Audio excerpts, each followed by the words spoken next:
विश्वजनीनं विश्वदमन्दं विश्रुतमामि विद्यालयम् अक्षरम् अग्नियाय अमृतिൽ നിന്നമൃതായി പകരുന്ന നന്മയാം വിദ്യാലയം saint Sebastian വിദ്യാലയം ഇത് സെന്റ് സെബാസ്റ്റ്യൻ प्यारे बच्चों नमस्ते। आज की हिंदी कक्षा में सबका हार्दिक स्वागत है। तो हम गांधी जी कैसे बने पाठ पढ़ रहे थे, है ना। गांधी जी कैसे बने माने ഗാന്ധിജി എങ്ങനെ ഗാന്ധിജിയായി, അതായത് സാധാരണക്കാരെ പോലെ ഒരുവനായിരുന്ന ഗാന്ധിജി എങ്ങനെ നമ്മുടെ രാഷ്ട്രപിതാവായ മഹാനായ ഗാന്ധിജിയായി എന്നതാണ് നമ്മൾ കണ്ടുകൊണ്ടിരിക്കുന്നത്, അല്ലേ। तो गांधी जी ने सिर्फ एक ही धोती पहनने का निश्चय किया था। गांधी जी इनी ഒരു മുണ്ട് മാത്രമേ ഉടുക്കൂ എന്ന് തീരുമാനിച്ചിരുന്നു। ऐसा क्यों किया था उन्होंने? क्योंकि एक बार वे भाषण देने के लिए मथुरा गए थे। वहाँ एक औरत को तालाब में धोती धोते हुए देखकर उन्होंने ऐसा फैसला किया था, है ना। അപ്പോൾ നമ്മൾ അവിടം വരെയായിരുന്നു പഠിച്ചത്। ഇനി നമുക്ക് ബാക്കിയൊന്ന് നോക്കാം। गांधी जी लिखते थे एक बढ़िया पेन से, वो पेन एक दिन चोरी चला गया। लिखने बैठे और पाया कि पेन तो है ही नहीं। उसी समय एक बच्चे ने अपनी पेंसिल दे दी कि लो बाबा इससे लिख लो। उन्होंने लिखकर देखा कि अरे वाह, इससे तो अच्छा लिखा जाता है और स्याही वगैरह भरने का झंझट भी नहीं। तो तय कर लिया कि अब पेंसिल से ही लिखेंगे। और पेंसिल से उन्होंने पहली चिट्ठी किसे लिखे जानते हो? भारत के वाइसरॉय को। അപ്പോൾ ഈ പാരഗ്രാഫ് ഒന്ന് നോക്കിയേ।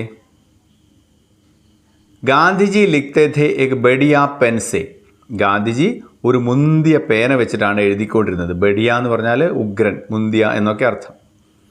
അപ്പോൾ അദ്ദേഹം ഒരു മുന്തിയ പേന ഉപയോഗിച്ചാണ് എഴുതിക്കൊണ്ടിരുന്നത്। വഹ് പെൻ ഏക് ദിൻ ചോരി ചലാ ഗയാ, ഒരു ദിവസം ആ പേന കളവ് പോയി। ചോരി ചലാ ഗയ എന്ന് പറഞ്ഞാൽ കളവ് പോയി। ചോരി എന്ന് പറഞ്ഞാൽ കളവെന്നാണ്, ചോർ എന്ന് പറഞ്ഞാൽ കള്ളൻ എന്നാണ്। ലിഖ്നെ ബൈഠേ ഓർ പായാ കി പെൻ തോ ഹേ ഹി നഹി, എഴുതാൻ വേണ്ടി ഇരുന്നപ്പോഴാണ് മനസ്സിലായത് എന്ത്, പേനയില്ല। ഉസി സമയ് ഏക് ബച്ചേനെ അപ്നി പെൻസിൽ ദേ ദി, ആ സമയം ഒരു കുട്ടി തൻ്റെ പെൻസിൽ കൊടുത്തു। कि लो बाबा इससे लिख लो, എന്നിട്ട് പറഞ്ഞു ഇതാ അപ്പൂപ്പ ഇതുകൊണ്ട് എഴുതിക്കോ എന്ന് പറഞ്ഞു। ഉനോനെ ലിഖ്കർ ദേഖാ कि अरे वाह, അദ്ദേഹം എഴുതി നോക്കി, ആഹാ ഇത് കൊള്ളാലോ। അരേ വാഹ് എന്ന് പറഞ്ഞാൽ കൊള്ളാലോ। ഇസ്സെ തോ അച്ഛാ ലിഖാ ജാത്താ ഹെ, ഇതുകൊണ്ട് നന്നായിട്ട് എഴുതാൻ പറ്റുന്നുണ്ടല്ലോ। ഓർ സ്യാഹി വഗൈരഹ് ഭർനെ കാ ഝഞ്ചഡ് ഭി നഹി, മഷിയൊന്നും നിറയ്ക്കേണ്ട ബുദ്ധിമുട്ടുമില്ല। ഝഞ്ചഡ് എന്ന് പറഞ്ഞാൽ തക്ലീഫ്, ബുദ്ധിമുട്ടെന്നാണ് അർത്ഥം। തോ തൈ കർ ലിയ कि अब पेंसिल से ही लिखेंगे, ഉടനെ അദ്ദേഹം തീരുമാനിച്ചു ഇനി ഞാൻ പെൻസിൽ കൊണ്ടേ എഴുതുള്ളൂ, പേനയൊക്കെ ഉപയോഗിച്ചു, ഇനി എഴുതാൻ ഞാൻ പെൻസിൽ മാത്രമേ ഉപയോഗിക്കുകയുള്ളൂ। और पेंसिल से उन्होंने पहली चिट्ठी किसे लिखी जानते हो? പെൻസിൽ കൊണ്ട് അദ്ദേഹം ആദ്യത്തെ കത്ത്, പെഹലി ചിട്ടി എന്ന് പറഞ്ഞാൽ ആദ്യത്തെ കത്ത്, കിസെ ലിഖി ജാൻതി ഹോ, ആർക്കാ എഴുതിയെന്നറിയാവോ? ഭാരത് കെ വൈസ്രോയ്ക്കോ, ഭാരതത്തിൻ്റെ വൈസ്രോയ്ക്കാണ് അദ്ദേഹം ആദ്യത്തെ കത്ത് എഴുതിയത്। നിങ്ങൾക്കറിയാം വൈസ്രോയ് എന്ന് പറഞ്ഞാൽ ബ്രിട്ടീഷുകാർ ഇവിടെ ഭരിച്ചുകൊണ്ടിരുന്ന സമയത്തെ ഭരണാധികാരിയുടെ പേരാണ് വൈസ്രോയ്। അപ്പം ഭാരതത്തിൻ്റെ വൈസ്രോയ്ക്കാണ് അദ്ദേഹം ആദ്യത്തെ കത്ത് എഴുതിയത്, അതും പെൻസിൽ കൊണ്ട്। അടുത്ത പാരഗ്രാഫ് നോക്കിയേ। लिखते लिखते पेंसिल छोटी हो जाती तो उस पर कागज़ की भोंगली लगाकर धागे से बांध लेते। दरअसल इन सब के पीछे कोई सनक नहीं, बल्कि गांधी जी की यह सोच थी कि जब आपके देश के अधिकांश लोग गरीब हो तो आपको फिजूल खर्ची और दिखावा नहीं करना चाहिए। अगर आप सचमुच अपने देश और देशवासियों से प्यार करते हैं तो आपको कम से कम में काम चलाना चाहिए और सादगी का महत्व समझना चाहिए। आप बड़े बनेंगे और कहलाएंगे अपने विचारों से और अपने काम से, न कि अपने कपड़ों से। एक बार तो उनकी प्रार्थना सभा में कुछ अमीर आदमी सज धज कर आ गए तो गांधी जी ने उन्हें डांट दिया। जैन धर्म में भी अपरिग्रह पर काफ़ी जोर दिया गया है। अपरिग्रह यानी फालतू की चीज़ें जमा मत करो। बस गांधी जी को तो जहाँ भी कुछ अच्छा लगा अपना लेते थे, तो उन्होंने अपरिग्रह को भी अपना लिया। നോക്കിയേ, ലിഖ്തെ ലിഖ്തെ പെൻസിൽ ഛോട്ടി ഹോ ജാത്തി. എഴുതി എഴുതി പെൻസിൽ ചെറുതാവും. നിങ്ങൾക്കറിയാം, നമ്മൾ കടലാസ് പെൻസിൽ കൊണ്ട് ഇങ്ങനെ എഴുതുമ്പം അത് വീണ്ടും ഇങ്ങനെ മൊന തീർന്നു പോയി കഴിയുമ്പോൾ നമ്മൾ വീണ്ടും അത് ഷാർപ്പൻ ചെയ്യും. അങ്ങനെ ചെയ്ത് ചെയ്ത് അവസാനം പെൻസിൽ നീളം കുറഞ്ഞ് കുറഞ്ഞ് ചെറുതാവും. പിന്നെ നമുക്ക് കൈ പിടിച്ച് എഴുതാൻ പറ്റാത്ത എത്രയും ചെറുതായി പോവും. തോ ഉസ് പർ കാഗസ് കി ഭോംഗലി ലഗാക്കർ ധാഗെ സെ ബാന്ധ് ലേത്തെ. അപ്പോൾ ഗാന്ധിജി എന്ത് ചെയ്യുമായിരുന്നു? ഉസ് പർ കാഗസ് കി ഭോംഗലി. കാഗസ് എന്ന് പറഞ്ഞാൽ കടലാസ്, ഭോംഗലി എന്ന് പറഞ്ഞാൽ ചുരുളെന്നാണ്. അപ്പോൾ കടലാസ് ഇങ്ങനെ ചുരുട്ടിയിട്ട് അതിൻ്റെ ഒരു കുഴൽ പോലെയാക്കി അതിൻ്റെ മുകളിൽ ഫിറ്റ് ചെയ്യും. എന്നിട്ട് ധാഗെ സെ ബാന്ധ് ലേത്തെ, എന്നിട്ടൊരു നൂല് കൊണ്ട് കെട്ടും. അപ്പോൾ എന്ത് തോന്നും? പെൻസിൽ നീളം വെച്ച പോലെ തോന്നും. പെൻസിലിൻ്റെ മുകളിൽ പിന്നെ കടലാസ് ഇങ്ങനെ ചുരുട്ടി ഒരു കുഴൽ പോലെയാക്കി അതിൽ അതിന് പുറമേ കയറ്റി വെച്ചിട്ട് കെട്ടും, കടലാസ് കൊണ്ട് കെട്ടും. അപ്പം അതിന് നീളം കൂടി കിട്ടും. ദറസൽ എന്ന് പറഞ്ഞാൽ വാസ്തവത്തിൽ, ഇൻ സബ്കെ പീച്ചെ, ഇതിൻ്റെ എല്ലാം പിന്നിൽ കൊയ് സനക്ക് നഹി. സനക്ക് എന്നൊക്കെ പറഞ്ഞാൽ നമ്മൾ ക്രേസ് എന്ന് പറയും അല്ലേ? നമ്മൾ സാധാരണ ഇപ്പോൾ ഒരുത്തൻ ഇങ്ങനെ ചെയ്താൽ കണ്ടാൽ എന്താ പറയുക? അവന് വട്ടാന്ന് പറയും. അപ്പോൾ അങ്ങനെ ഒരു ക്രേസ് ഒന്നുമല്ല ഇതിൻ്റെ പുറകിലുള്ള, ഒരു വട്ടമൊന്നുമല്ല. ബൽക്കി പിന്നെയോ, ഗാന്ധിജി की यह सोच थी कि जब आपके देश के अधिकांश लोग, അപ്പോൾ ഗാന്ധിജിയുടെ ചിന്ത ഇതായിരുന്നു, कि जब आपके देश के अधिकांश लोग, താങ്കളുടെ രാജ്യത്തെ ഭൂരിഭാഗം ആൾക്കാരും ഗരീബ് ഹോത്തോ, ഗരീബ് നിങ്ങൾക്കറിയാം പുവർ, ദരിദ്രരായിരിക്കുമ്പം, तो आपको फिजूल खर्ची और दिखावा नहीं करना चाहिए. നിങ്ങൾക്ക് എന്ത് ചെയ്യാൻ പാടില്ല? ഫിസൂൽ ഖർച്ചി. ഫിസൂൽ ഖർച്ചി എന്ന് പറഞ്ഞാൽ പാഴ്ചെലവ്. പാഴ്ചെലവും ദിഖാവ. ദിഖാവ എന്ന് പറഞ്ഞാൽ എന്താ? ജാട, ഷോ എന്നൊക്കെ നമ്മൾ പറയും. ഒരു ഷോയൊന്നും കാണിക്കാൻ പാടില്ല. ദിഖാന എന്ന് പറഞ്ഞാൽ കാണിക്കുക എന്നുള്ളത് നിങ്ങൾക്ക് അറിയാമല്ലോ അല്ലേ? അപ്പോൾ ദിഖാവ എന്ന് പറഞ്ഞാൽ എന്താ? കാണിക്കൽ. അതിനാണ് പറയുന്നത് ദിഖാവ നഹി കർണാ ചാഹി. അപ്പം നമ്മൾ പാഴ്ചെലവുകളും ജാടയൊന്നും കാണിക്കാൻ പാടില്ല എന്നതായിരുന്നു ഗാന്ധിജിയുടെ ചിന്ത. अगर आप सचमुच अपने देश और देशवासियों से प्यार करते हैं तो आपको कम से कम में काम चलाना चाहिए. നിങ്ങൾ ശരിക്കും, അഗർ ആപ്പ് താങ്കൾ ശരിക്കും, സച്ച്മുച്ച് എന്ന് പറഞ്ഞാൽ ശരിക്കും, अपने देश और देशवासियों से प्यार करते हैं तो നിങ്ങൾ ശരിക്കും നിങ്ങളുടെ ദേശത്തെയും ആ ദേശത്ത് വസിക്കുന്നവരെയും സ്നേഹിക്കുന്നുണ്ടെങ്കിൽ तो आपको कम से कम में काम चलाना चाहिए. നിങ്ങൾക്ക് ഏറ്റവും കുറഞ്ഞതുകൊണ്ട് കാര്യം നടത്താൻ പറ്റണം. നിങ്ങൾ ഏറ്റവും കുറഞ്ഞതുകൊണ്ട് കാര്യം നടത്തണം. കം സെ കം, കം എന്ന് പറഞ്ഞാൽ കുറവെന്ന, കം സെ കം എന്ന് പറഞ്ഞാൽ ഏറ്റവും കുറഞ്ഞതുകൊണ്ട് കാര്യങ്ങൾ നടത്തണം. ഓർ സാദഗി കാ മഹത്വ സമജ്നാ ചാഹിയേ. സാദഗി വളരെ പ്രധാനപ്പെട്ട ഒരു വാക്കാണ്. സാദഗി എന്ന് പറഞ്ഞാൽ സിംപ്ലിസിറ്റി, ലാളിത്യം എന്ന് മലയാളത്തിൽ പറയും. അപ്പം ലാളിത്യത്തിൻ്റെ മഹത്വം അറിയണം. आप बड़े बनेंगे और कहलाएंगे अपने विचारों से अपने काम से.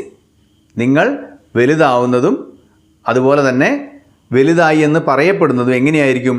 अपने विचारों से, നിങ്ങളുടെ ചിന്ത കൊണ്ടും, और अपने काम से, നിങ്ങളുടെ പ്രവൃത്തി കൊണ്ടുമായിരിക്കും. നക്കി अपने कपड़ों से, അല്ലാതെ നിങ്ങളുടെ വസ്ത്രങ്ങൾ കൊണ്ടല്ല, നിങ്ങളുടെ വസ്ത്രധാരണം കൊണ്ടൊന്നും അല്ല നിങ്ങൾ വലിയവനാണെന്ന് പറയപ്പെടുക. പിന്നെയോ നിങ്ങളുടെ ചിന്ത കൊണ്ടും അതുപോലെ നിങ്ങളുടെ പ്രവൃത്തി കൊണ്ടുമായിരിക്കും. एक बार तो उनकी प्रार्थना सभा में कुछ अमीर आदमी सज धज कर आ गए. ഒരു പ്രാവശ്യം അദ്ദേഹത്തിൻ്റെ പ്രാർത്ഥനാ സഭയിൽ കുച്ച് അമീർ ആദ്മി, കുറേ ധനികന്മാരായ ആളുകൾ. അമീർ എന്ന് പറഞ്ഞാൽ നിങ്ങൾക്കറിയാം ധനികൻ എന്നാണ് അർത്ഥം. അപ്പം കുച്ച് അമീർ ആദ്മി, കുറച്ച് ധനികരായ ആൾക്കാർ, സജ് ധജ് കർ ആ ഗയെ. സജ് ധജ് കർ ആ ഗയെ എന്ന് പറഞ്ഞാൽ അണിഞ്ഞൊരുങ്ങി വന്നു. तो गांधीजी ने उन्हें डांट दिया. അപ്പോൾ ഗാന്ധിജി എന്ത് ചെയ്തു? അവരെ ശകാരിച്ചു. जैन धर्म में भी अपरिग्रह पर काफ़ी जोर दिया गया है. ജൈന ധർമ്മം എന്ന് പറഞ്ഞാൽ ജൈന മതം, ധർമ്മ എന്ന് പറഞ്ഞാൽ മതം എന്നാണ്. ജൈന മതത്തിലും अपरिग्रह पर काफ़ी जोर दिया गया है. अपरिग्रഹ് എന്ന ആ ഒരു ക്വാളിറ്റിയെ നന്നായിട്ട് ഊന്നി പറഞ്ഞിട്ടുണ്ട്. എന്താണ് ഈ അപരിഗ്രഹം എന്ന് ഇവിടെ പറയുന്നുണ്ട്? നോക്കി, എന്താണ് അപരിഗ്രഹ യാനി? അപരിഗ്രഹം എന്ന് പറഞ്ഞാൽ ഫാൽത്തു കി ചീസേ ജമാ മത് കറു, ആവശ്യമില്ലാത്ത സാധനങ്ങൾ ശേഖരിക്കരുത്. നമ്മൾ കുറേ സാധനങ്ങൾ വാങ്ങാറുണ്ട്. നിങ്ങളൊക്കെ ഒരു കാര്യം ആലോചിച്ച് നോക്കിയാൽ അറിയാം, നിങ്ങളുടെ വീട്ടിൽ നിങ്ങൾ ആദ്യ കാഴ്ചയിൽ തന്നെ താല്പര്യം തോന്നി വാങ്ങിയ പല സാധനങ്ങളും ഇപ്പം നിങ്ങൾ തൊട്ടുപോലും നോക്കാതെ വീട്ടിലിരിപ്പുണ്ടാവും. എല്ലാവരുടെയും വീട്ടിലുണ്ട്, എൻ്റെ വീട്ടിലും ഉണ്ട്, ഇല്ലേ? നമുക്ക് ആദ്യത്തെ കാഴ്ചയിൽ ഒരു കൗതുകം തോന്നി നമ്മൾ വാങ്ങിയ സാധനങ്ങളായിരിക്കും, പക്ഷേ ഒരു ഉപകാരമില്ലാതെ നമ്മൾ ഉപയോഗിക്കുക പോലും ചെയ്യാതെ ഇപ്പോൾ അത് വീടിൻ്റെ ഏതെങ്കിലും ഒരു മൂലയിൽ പൊടിയും പിടിച്ച് കിടപ്പുണ്ടാവും. അത് വളരെ നിസ്സാരമായ സാധനങ്ങളായിരിക്കും, ചിലപ്പോൾ ഇച്ചിരി വില കൂടിയ സാധനങ്ങളായിരിക്കും, പല വീട്ടിൽ പല രീതിയിലായിരിക്കും. ഒന്ന് ആലോചിച്ച് നോക്കിയാൽ ഞാൻ പറഞ്ഞത് ശരിയല്ലേ എന്ന്.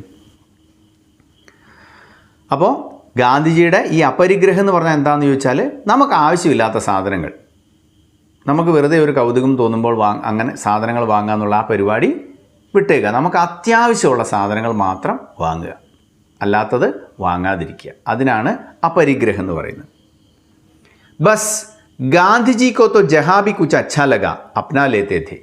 അപ്പോൾ ഗാന്ധിജിക്ക് എവിടെയെങ്കിലും എന്തെങ്കിലും ഒന്ന് നന്നായിട്ട് തോന്നിയാൽ അദ്ദേഹം അത് സ്വന്തമാക്കും. എന്ന് പറഞ്ഞാൽ ആ സാധനം കാശ് കൊടുത്ത് വാങ്ങും എന്നല്ല പറഞ്ഞത്, ഇങ്ങനത്തെ ക്വാളിറ്റികളാണ് ഈ പറയുന്നത്. നോക്കിയാൽ എന്താണ്, തോ ഉനോനെ അപരിഗ്രഹ കോ ഭി അപ്നാ ലിയ. അതുകൊണ്ട് അദ്ദേഹത്തിന് ഈ അപരിഗ്രഹ എന്നുള്ള ആ കൺസെപ്റ്റ് ഇഷ്ടപ്പെട്ടു, അതുകൊണ്ട് അദ്ദേഹം അത് സ്വായത്തമാക്കി. गांधी के 3 बंदर बहुत मशहूर है. यह दरअसल एक खिलौना था जो कुछ चीनी बच्चों ने गांधी जी को भेंट किया था, लेकिन गांधी जी ने उन्हें अपने जीवन का साथी बना लिया. जब धोती पहननी शुरू कर दी तो जेब घड़ी कहाँ रखी, तो उसे कमर में लटकाना शुरू कर दिया. इस तरह गांधी जी धीरे धीरे वैसे गांधी जी बन गए जैसा आजकल हम उन्हें उनके चित्रों में देखते हैं. ഗാന്ധിജി കെ 3 ബന്ദർ ബഹുത് മഷഹൂർ ഹെ. ഗാന്ധിജിയുടെ 3 കുരങ്ങന്മാർ വളരെ ഫേമസ് ആണ്. മഷഹൂർ എന്ന് പറഞ്ഞാൽ പ്രസിദ്ധമാണ്, ഫേമസ് ആണെന്നാണ് അർത്ഥം. നിങ്ങൾ കണ്ടിട്ടുണ്ടാവും 3 കുരങ്ങന്മാർ ഇങ്ങനെ കുത്തിയിരിക്കുന്ന ഒരു പടം. അതിലൊരുത്തൻ കണ്ണടച്ച് പിടിച്ചിരിക്കുന്നു, ഒരുത്തൻ ചെവി അടച്ച് പിടിച്ചിരിക്കുന്നു, ഒരുത്തൻ വായടച്ച് പിടിച്ചിരിക്കുന്നു. കാണരുത്, കേൾക്കരുത്, മിണ്ടരുത് എന്ന് പറഞ്ഞ് നമ്മൾ കാണുന്ന ഒരു രൂപമുണ്ട്, ഇല്ലേ? അതിൻ്റെ കാര്യമാണ് ഈ പറയുന്നത്. അപ്പോൾ അത് കാണരുത്, കേൾക്കരുത്, മിണ്ടരുത് എന്നാണ് നമ്മൾ വിചാരിക്കുന്നത്. പക്ഷേ അത് ശരിക്കും എന്താണെന്നറിയോ? എന്താണ്? ബുരി ബാത്തെ മത് ദേഖോ, ബുരി ബാത്തെ മത് സുനോ, ബുരി ബാത്തെ മത് ബോലോ. ബുരി ബാത്തെ എന്ന് പറഞ്ഞാൽ ചീത്തക്കാര്യങ്ങൾ. ചീത്തക്കാര്യങ്ങൾ കാണരുത്, ചീത്തക്കാര്യങ്ങൾ കേൾക്കരുത്, ചീത്തക്കാര്യങ്ങൾ പറയരുത്. ബുരി ബാത്തെ മത് ദേഖോ, ബുരി ബാത്തെ മത് സുനോ, ബുരി ബാത്തെ മത് ബോലോ. മനസ്സിലായോ? അഹമ്മദാബാദിലുള്ള ഗാന്ധിജിയുടെ ആശ്രമം ഉണ്ടല്ലോ, സബർമതി ആശ്രമം. അവിടെ നമ്മൾ ചെന്നാൽ ആ ആശ്രമത്തിൻ്റെ മുമ്പിൽ ഈ 3 കുരങ്ങന്മാരുടെ രൂപം ഉണ്ടാക്കി വെച്ചിട്ടുണ്ട്. യഹ് ദരാസലേക്ക് ഖിലോന ഥ. ഇത് യഥാർത്ഥത്തിൽ ദരാസൽ എന്ന് പറഞ്ഞാൽ ആക്ച്വലി ഇതൊരു എന്താണ്? ഖിലോന. ഖിലോന എന്ന് പറഞ്ഞാൽ എന്താ? ടോയ്, കളിപ്പാട്ടമായിരുന്നു. ജോ കുച്ച് ചീനി ബച്ചോനെ ഗാന്ധിജിക്കോ ഭേണ്ട് കിയാ ഥ. കുറച്ച് ചൈനക്കാരായ കുട്ടികൾ ഗാന്ധിജിക്ക് പ്രസൻറ്റ് ചെയ്ത ഒരു കളിപ്പാട്ടമായിരുന്നു അത്. ലേക്കിൻ ഗാന്ധിജീനെ ഉന്നെ അപ്പനെ ജീവൻ കാ സാഥി ബനാലിയ. ഗാന്ധിജി എന്ത് ചെയ്തു? അത് തൻ്റെ ജീവിതത്തിൻ്റെ ഒരു ഭാഗമാക്കി. ജീവൻ കാ സാഥി എന്ന് പറഞ്ഞാൽ ജീവിതത്തിൽ കൂടെയുള്ളോ എന്നാണ് അർത്ഥം. ജബ് ധോത്തി പെഹന്നി ശുരു കർ ദി തോ ജേബ് ഘടി കഹാ രഖേ. മുണ്ടെടുക്കാൻ തുടങ്ങിയപ്പം ജേബ് ഘടി, ജേബ് എന്ന് പറഞ്ഞാൽ പോക്കറ്റ് എന്നാണ്, ഘടി എന്ന് പറഞ്ഞാൽ വാച്ച്, പോക്കറ്റ് വാച്ച്. നമ്മൾ ഇന്ന് കാണുന്ന വാച്ച് പോലെ ആയിരുന്നില്ല പണ്ടത്തെ വാച്ച്. ഇപ്പം നമ്മൾ റിസ്റ്റ് വാച്ച് എന്നാണ് പറയുക. റിസ്റ്റ് എന്ന് പറഞ്ഞാൽ നിങ്ങൾക്കറിയാം, കൈത്തണ്ടയിൽ കെട്ടുന്ന വാച്ച്, അതുകൊണ്ടാണ് അതിന് റിസ്റ്റ് വാച്ച് എന്ന് പറയുന്നത്. അന്നത്തെ കാലത്ത് പോക്കറ്റ് വാച്ചായിരുന്നു. അതായത് പാൻസൊക്കെ ധരിക്കുന്നവർ അവരുടെ പോക്കറ്റിലാണ് വാച്ച് ഇടുക. സമയം നോക്കാൻ നേരത്ത് ഈ വാച്ച് എടുത്ത് പോക്കറ്റിൽ നിന്ന് എടുക്കും, സമയം നോക്കും, അതിനുശേഷം പോക്കറ്റിൽ തന്നെ ഇടും. അങ്ങനെയായിരുന്നു. പക്ഷേ ഗാന്ധിജി എന്ത് ചെയ്തു? പാൻസൊക്കെ ഉപേക്ഷിച്ചപ്പോൾ മുണ്ടെടുക്കാൻ തുടങ്ങിയില്ലേ? മുണ്ടിന് എന്തില്ല? പോക്കറ്റില്ല. അപ്പം जब धोती पहननी शुरू कर दी तो जेब घड़ी कहाँ रखें. പോക്കറ്റ് വാച്ച് എവിടെ വയ്ക്കും? तो उसे कमर में लटकाना शुरू कर दिया. അതുകൊണ്ട് അദ്ദേഹം അത് അരയിൽ കെട്ടിത്തൂക്കാൻ തുടങ്ങി. അദ്ദേഹത്തിൻ്റെ ഫോട്ടോ കണ്ടാൽ നിങ്ങൾക്കറിയാം, ആ മുണ്ടിന് പുറത്തിങ്ങനെ ഒരു വള്ളി വെച്ച് കെട്ടി ഈ വാച്ച് തൂക്കിയിട്ടിരിക്കുന്നത് കാണാം. ഇസ് തരഹ്, ഇതുപോലെ ഗാന്ധിജി ധീരെ ധീരെ വൈസെ ഗാന്ധിജി ബൻ ഗേ. ഗാന്ധിജി പതുക്കെ പതുക്കെയാണ് ഇങ്ങനെയുള്ള ഗാന്ധിജി ആയത്. എങ്ങനെയുള്ള ഗാന്ധിജി? ജൈസാ ആജ്കൽ ഹം ഉൻകെ ചിത്രവും ദേഖ്തേ ഹോ. നമ്മൾ ഇന്നത്തെ കാലത്ത് അദ്ദേഹത്തിൻ്റെ ചിത്രത്തിൽ കാണുന്നത് പോലെയുള്ളൊരു ഗാന്ധിജി ആയത്. അപ്പോൾ നമ്മൾ ഇന്ന് ചിത്രത്തിൽ കാണുന്നത് പോലെയുള്ള ഒരു ഗാന്ധിജി ആയത് അദ്ദേഹം ഇങ്ങനെ പതുക്കെ പതുക്കെ ആണ്. അപ്പോൾ ഓക്കെ, നിങ്ങൾക്ക് ഈ പാഠം മനസ്സിലായി എന്ന് വിചാരിക്കുന്നു. അപ്പോൾ ഗാന്ധിജി എങ്ങനെയാണ് മഹാനായ ഗാന്ധിജി ആയത്, നമ്മുടെ രാഷ്ട്രപിതാവ് എന്നുള്ള ഒരു സ്ഥാനത്തേക്കൊക്കെ ഉയർന്നത് എങ്ങനെയാണ് എന്നുള്ള കുറച്ച് കാര്യങ്ങളാണ് ഇവിടെ പറഞ്ഞിരിക്കുന്നത് അല്ലേ. ഗാന്ധിജി വളരെ സിമ്പിളായൊരു മനുഷ്യനായിരുന്നു. സിംപ്ലിസിറ്റി, ലാളിത്യമായിരുന്നു അദ്ദേഹത്തിൻ്റെ മുഖമുദ്ര. എവിടെ എന്ത് നല്ല കാര്യങ്ങൾ കണ്ടാലും അദ്ദേഹം അതിനെ സ്വീകരിക്കുമായിരുന്നു, സ്വായത്തമാക്കുമായിരുന്നു. മനസ്സിലായില്ലേ? ഗാന്ധിജിയുടെ പ്രസിദ്ധമായ ഒരു വാചകമുണ്ട്. എന്താണ്? മേരാ ജീവൻ ഹി മേരാ സന്ദേശ്. എൻ്റെ ജീവിതമാണ് എൻ്റെ സന്ദേശം അല്ലേ. അപ്പോൾ അങ്ങനെ നമുക്ക് ആർക്കെങ്കിലും പറയാൻ പറ്റുമോ? നിങ്ങളൊന്ന് ആലോചിച്ച് നോക്കിയേ. അങ്ങനെ പറയാൻ പറ്റണമെങ്കിൽ അദ്ദേഹം വളരെ നല്ലൊരു മനുഷ്യനായിരിക്കണം അല്ലേ. നമ്മൾ വളരെ നല്ല മൂല്യബോധമുള്ള മനുഷ്യനാണെങ്കിൽ മാത്രമേ എൻ്റെ ജീവിതമാണ് എൻ്റെ സന്ദേശം എന്ന് നെഞ്ചിൽ കൈവച്ച് പറയാൻ പറ്റുള്ളൂ. അല്ലെങ്കിൽ പറയാൻ പറ്റുമോ? ഇല്ല. അപ്പോൾ നിങ്ങൾ പാഠമൊക്കെ നന്നായി വായിക്കണം, നോട്ടൊക്കെ എഴുതി പഠിക്കുക. ओके, तो हम अगली कक्षा में मिलेंगे. धन्यवाद. अलविदा.